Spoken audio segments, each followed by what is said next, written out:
Hello दोस्तों, आज की क्लास में हम जीव विज्ञान के 1000 अति महत्वपूर्ण क्वेश्चन आंसर के सीरीज में भाग 15 के बारे में पढ़ेंगे, जिसमें हम 701 से लगाकर 750 क्वेश्चन के बारे में चर्चा करेंगे। उससे पहले हमने क्वेश्चन नंबर 1 से लगाकर क्वेश्चन 700 तक के बारे में चर्चा की। उन सबका लिंक डिस्क्रिप्शन बॉक्स में है, तो आप वहाँ से आसानी से उस क्लासों को देख सकते हैं और यहाँ से आप कंटिन्यू कर सकते हैं। और उससे पहले आप हमारे चैनल को शेयर करें, सब्सक्राइब करें, वीडियो को लाइक करें, कमेंट करें। Thank you. तो स्टार्ट करते हैं आज की क्लास। 701 थायमीन की कमी से कौन सा रोग होता है? थायमीन की कमी से बेरी रोग होता है। 702 कीमोथेरेपी जो होता है वो क्या होता है? रासायनिक पदार्थों के उपयोग से रोगों की चिकित्सा होती है कीमोथेरेपी में। 703 यदि दूरस्थ वस्तु से आने वाली किरणें रेटिना के आगे फोकसित होती हैं तो दृष्टि में कौन सा दोष निकट दृष्टि दोष होता है? मायोपिया होता है। रेटिना से पहले ही जो होती हैं फोकसित हो जाती हैं वस्तु का प्रतिबिंब, तो वो निकट दृष्टि दोष में होता है। 704 किस कोशिकांग को कोशिका का पावर हाउस कहा जाता है? माइटोकॉन्ड्रिया को कोशिका का पावर हाउस कहा जाता है। 705 होमो सैपियंस किस जीवधारी का वैज्ञानिक नाम है? होमो सैपियंस मनुष्य का वैज्ञानिक नाम है। 706 हाइड्रोपोनिक्स किसे कहते हैं? पौधों के मृदा विहीन संवर्धन जलीय माध्यम में पौधे उगने को हाइड्रोपोनिक्स कहा जाता है। 707 रिकेट्स रोग किस विटामिन की कमी के कारण होता है?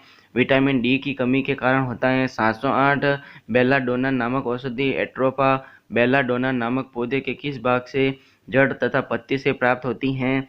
709 थायमीन कौन सा विटामिन है? थायमीन विटामिन B1 होता है। 710 कंजक्टिवाइटिस शरीर के किस अंग का रोग है? कंजक्टिवाइटिस जो होता है आँख का होता है रोग। 711 प्यास का केंद्र हाइपोथैलेमस कहा जाता है। 712 कच्ची चीनी को रंग विहीन करने हेतु जिस चारकोल का उपयोग किया जाता है वह एनिमल चारकोल कहलाता है। 713 केंद्रीय शुष्क जौन अनुसंधान संस्थान काजरी जो है जोधपुर में स्थित है। 714 जीवों के क्लोन हम शक्ल तैयार करने की वैज्ञानिक पद्धति को क्लोनिंग कहा जाता है।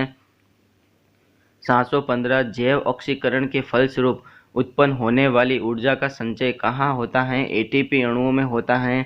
716 एम्स किसका संक्षिप्त रूप है? All India institute of medical science का संक्षिप्त रूप होता है। 717 जब रक्त में ऑक्सीजन की सांद्रता में कमी आती है तो श्वास की गति बढ़ जाती है। 718 माइक्रोबायोलॉजी अति सूक्ष्म जीवों के अध्ययन से संबंधित होता है। 719 शराब का अत्यधिक सेवन करने से मानव के किस अंग की क्षति होती है? यकृत की क्षति होती है। 720 कोशिका की खोज रॉबर्ट हुक ने की थी। 721 श्वेत रक्त कणिकाओं का प्रमुख कार्य रोगों से रक्षा करना है। 722 रक्त स्कंदन में कौन सा विटामिन क्रियाशील होता है? रक्त स्कंदन में विटामिन के क्रियाशील होता है। 723 साइटोकाइनेसिस में किसका विभाजन होता है? साइटोकाइनेसिस में कोशिका द्रव्य का विभाजन होता है। 724 एंटीजन क्या होते हैं? एंटीजन एंटीबॉडी के निर्माण हेतु उत्प्रेरक का कार्य करते हैं। 725 स्कर्वी रोग किस विटामिन की कमी के कारण होता है? स्कर्वी रोग विटामिन सी की कमी के कारण होता है। 726 रवों के रूप में सबसे पहले किस एंजाइम को तैयार किया गया? यूरिएज को तैयार किया गया था सबसे पहले। 727 यूजेनिक्स किसके अध्ययन का विज्ञान है? यूजेनिक्स जो होता है मानव के आनुवंशिक अध्ययन किया जाता है यूजेनिक्स के अंदर। 728 वसा का पाचन कौन सा एंजाइम करता है? लाइपेज करता है। 729 जीव द्रव्य सिद्धांत की खोज शुल्ज ने की थी। 730 यूरिया किसके द्वारा रक्त से पृथक किया जाता है?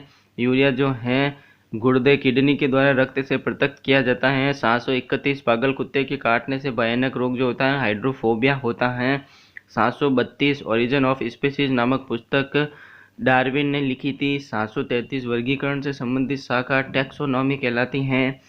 734 परिसंचरण तंत्र के रक्त के थक्के की स्थिति का पता लगाने के लिए किस समस्थानिक का उपयोग किया जाता है? चॉइस सोडियम चॉइस का उपयोग परिसंचरण तंत्र के रक्त के थक्के की स्थिति का पता लगाने में किया जाता है। 735 एंथ्रोपोलॉजी में किसका अध्ययन किया जाता है? एंथ्रोपोलॉजी में मानव के उद्भव एवं विकास संबंधी विषय का अध्ययन किया जाता है। 736 बड़ी आंत का पहला भाग क्या कहलाता है? बड़ी आंत का पहला भाग कोलन कहलाता है। 737 दूध को दही में कौन सा एंजाइम परिवर्तित करता है? रेनिन परिवर्तित करता है। 738 यकृत लीवर जो होता है उत्सर्जन क्रिया में किस प्रकार सहायता करता है? अमोनिया को यूरिया में बदलता है। 739 स्मरण शक्ति एवं चिंतन का कार्य मस्तिष्क का कौन सा भाग करता है? सेरिब्रम करता है स्मरण शक्ति और चिंतन का कार्य। 740 आँख के किस भाग द्वारा आँख में प्रवेश करने वाले प्रकाश की मात्रा नियंत्रित की जाती है? आइरिस के द्वारा प्रकाश की मात्रा नियंत्रित होती है। 741 कॉकरोच किस समूह का प्रतिनिधित्व करता है? कॉकरोच जो है ऑर्थ्रोपोडा का प्रतिनिधित्व करता है। 742 कट जाने पर रक्त का लगातार दाब और उसका थक्का न जमना किस विटामिन की कमी के कारण? विटामिन के की कमी के कारण रक्त का थक्का नहीं जमता है। 743 पौधों में ऊर्जा स्थानांतरण के लिए किस पोषक तत्व की उपस्थिति अनिवार्य होती है? फॉस्फोरस की उपस्थिति अनिवार्य होती है। 744 प्याज किस वनस्पति कुल से संबंधित है? लिलिएसी से संबंधित होता है। 745 किसकी उपस्थिति के कारण किसी पादप कोशिका और पशु कोशिका में अंतर किया जा सकता है? कोशिका वृद्धि के द्वारा अपन दोनों में अंतर कर सकते हैं। 746 वर्णांधता जो होता है कलर ब्लाइंडनेस किस रंगों के लिए है? लाल और हरे रंग के लिए हैं। 747 मधुमेह से पीड़ित व्यक्तियों के शरीर में कौन सा पदार्थ नहीं बन पाता है? इंसुलिन नहीं बन पाता है। 748 विटामिन ए की कमी से होने वाले रोग जीरोफ्थैल्मिया शरीर के किस अंग से संबंधित हैं? जीरोफ्थैल्मिया जो है आँखों से संबंधित होता है, नेत्रों से। 749 विटामिन सी की कमी से स्कर्वी रोग होता है। और आज की क्लास का लास्ट सवाल 750 पत्तियों का हरा रंग किसकी उपस्थिति के कारण होता है? तो पत्तियों का हरा रंग जो होता है क्लोरोफिल की उपस्थिति के कारण होता है। इस प्रकार हमने 701 से लगाकर 750 तक के क्वेश्चन को इस क्लास के अंदर डिस्कस किया। नेक्स्ट क्लास के अंदर अपन नेक्स्ट वीडियो के बारे में, नेक्स्ट क्वेश्चन आंसर के बारे में पढ़ेंगे। Thank you.